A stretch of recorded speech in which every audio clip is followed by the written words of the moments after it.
All right, if you're a manufacturing company, you have a lot of NAICS codes to choose from among. All right, down here, we're going to see the manufacturing group is encompassed by the 3.1, 3.2, and 3.3 NAICS clusters.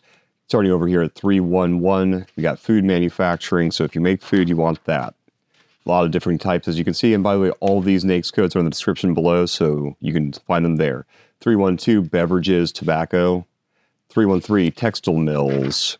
3.1.4, textile product mills, apparel, down 1.5, apparel manufacturing. 1.6, leather and allied products. 2.1, we got wood production. 2.2, paper manufacturing. 2.3, printing and related support. 2.4, petroleum and coal. 2.5, chemical manufacturing. 2.6, plastics and rubber. 2.7, non-metallic mineral production. 3.1, primary metal manufacturing. 3.2, fabricated metal production manufacturing. 3.3, machinery manufacturing.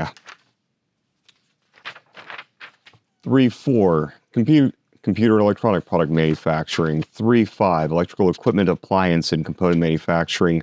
3.6, transportation equipment manufacturing. 3.7, furniture and related products manufacturing. And then finally, 3.9, miscellaneous manufacturing. All of these codes or names are in the description below, so consider adding them to your SAM profile and search.